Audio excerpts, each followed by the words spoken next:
Welcome to Prime Power USA, where America's biggest stories unfold. Stay informed, stay powerful. Case in point, yesterday, as part of his White House ballroom project, he sent out a backhoe to rip off a chunk of the East Wing.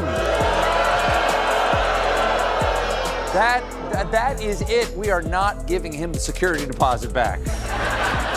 Yvonne, can we see that picture again? That is so deeply unsettling. It's like being a kid and seeing your teacher at the grocery store for sale. On Sunday, he sat up in bed and posted, the NFL has to get rid of that ridiculous-looking new kickoff rule. How can they make such a big and sweeping change so easily and quickly?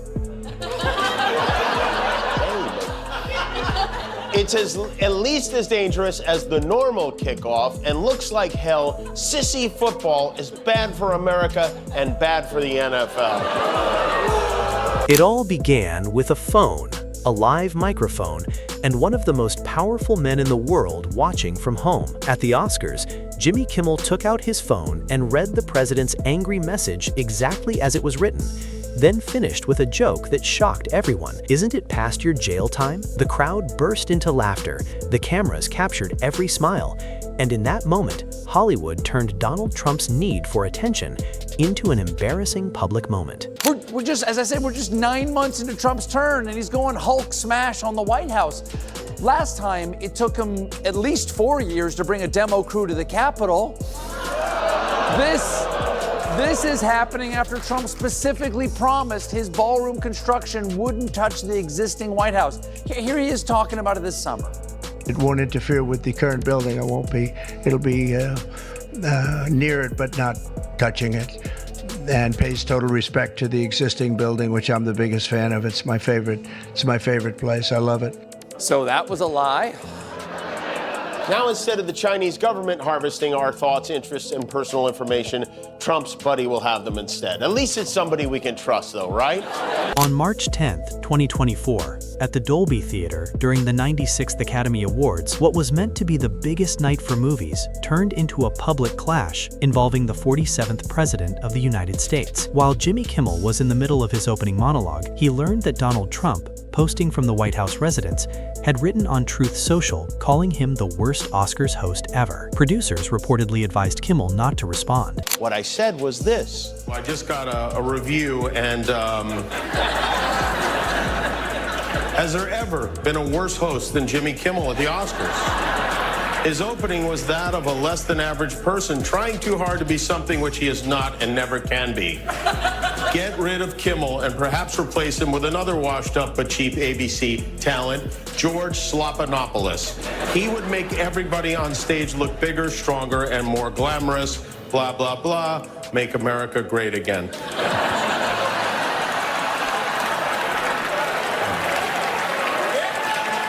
Okay, now, see if you can guess which former president just posted that on Tuesday. Anyone? No? Well, thank you, President Trump. Thank you for watching. I'm surprised you're still... Isn't it past your jail time? Cutaway shots showed stars like Emma Stone and Bradley Cooper laughing so hard it felt like they were watching a historic moment. ABC's live broadcast captured everything as it happened, and news outlets from The Guardian to The Hollywood Reporter were already publishing headlines before the show even ended. By the next morning, the White House press office tried to seem unfazed, but the internet kept the story alive. The headline was simple: the president watched the Oscars and got roasted live on stage. It wasn't just a joke, it felt like the tables had turned. Time magazine dropped a new issue to commemorate the deal. Let's take a look at his heroic cover shot. Okay. Ooh. Worst Georgia O'Keeffe ever. You know what?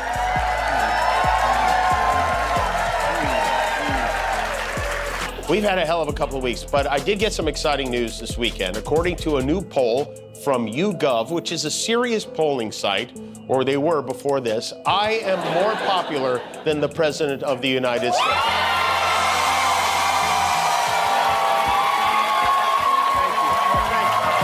For someone who built his image on controlling the spotlight, Kimmel turned the attention back on him and made him the joke. With just one punchline, the balance of power shifted. But it didn't stop there. The next night on his show, Kimmel pushed it further. He treated the Truth Social rant like a prize, joking, "I've got my Oscar now," while holding up his phone as if it were a trophy. It's called a Trump post. The audience laughed again, and what started as a simple back and forth turned into a clear example of how to outsmart someone who always wants the attention, live on television. Considering the fact that I'm not a convicted felon friend of Jeffrey Epstein, and I've never paid off a porn star or sent a team of masked goons into a park to pull an old lady away from her grandchildren, I feel like my rating should be higher, maybe, than... At this point, finding a toenail in your salad has a 7-point lead over Donald Trump.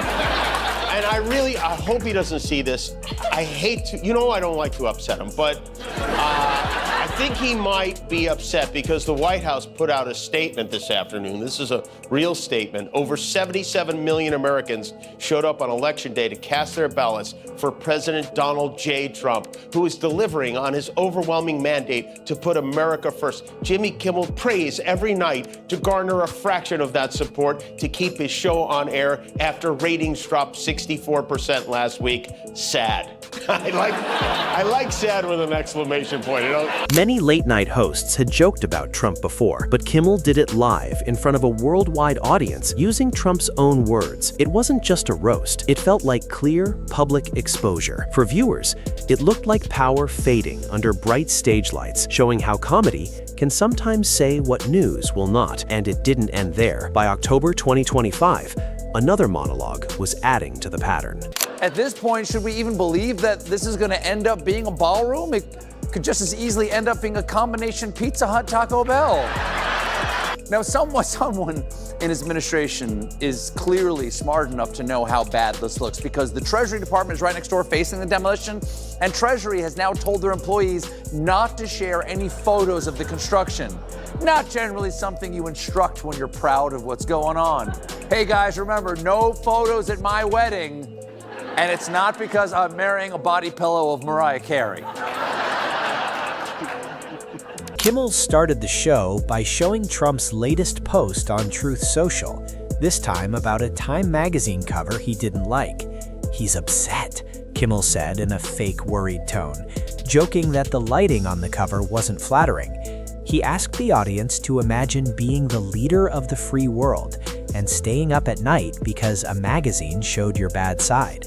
People laughed, but the message behind the joke was sharp. It painted a picture of someone deeply focused on image, bothered not by policy or problems, but by how he looked. You know what else is sad? That the President of the United States has a lower approval rating than Diddy and diarrhea. That's what's sad.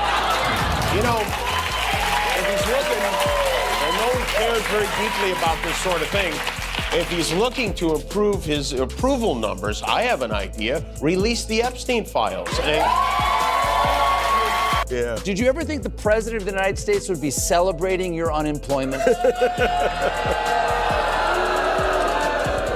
I mean, that son of a bitch, is really unbelievable. Mr. Son of a bitch. I mean, Mr. Son of a bitch. His royal... Yes, no, I never imagined that we'd ever have a president like this, and I hope we don't ever have another president like this again.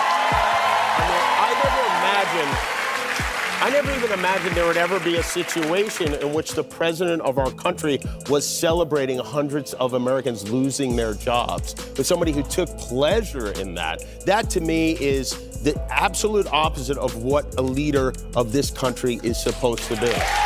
CNN and Variety both reported on the joke, and late-night fans kept sharing the clip for days.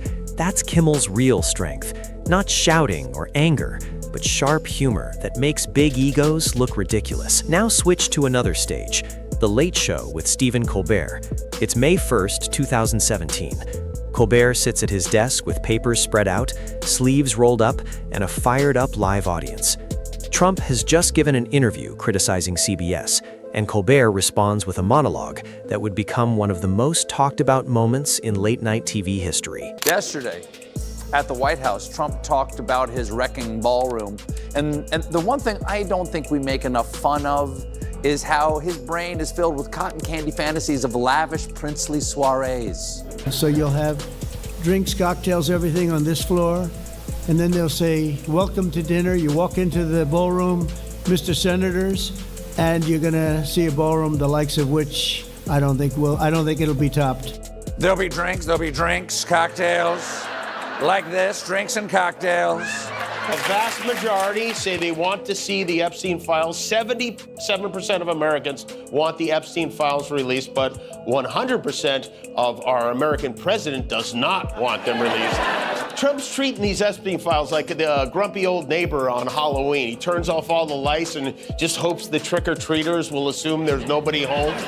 He's like, do you people not understand what a wonderful secret means? Colbert delivered a sharp line, saying the only thing Trump's mouth was good for was being Vladimir Putin's holster. The audience exploded with laughter, and viewers at home were stunned. The FCC reportedly received more than 10,000 complaints, but after a review, Colbert was not fined, suspended, or taken off the air. The joke stood, and the show's ratings went up. In the end, even regulators treated it as comedy, not a scandal. The line that almost put his show at risk became the moment that defined it. Could have this wonderful news for my dear friend Jimmy and his amazing staff. They continue their show.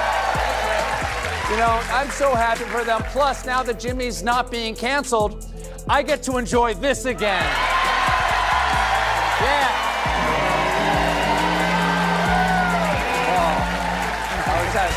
I was stressed. Once more, I am the only martyr in late nights. Wait, unless CBS, you want to announce anything? When I heard it, I was in the midst of, building a great, for 150 years, they've wanted a ballroom at the White House, right? They don't have a ballroom. They have to use tents on the lawn for President Xi when he comes over. If it rains, it's a wipeout. And so I was with the architects that would design. It's going to be incredible.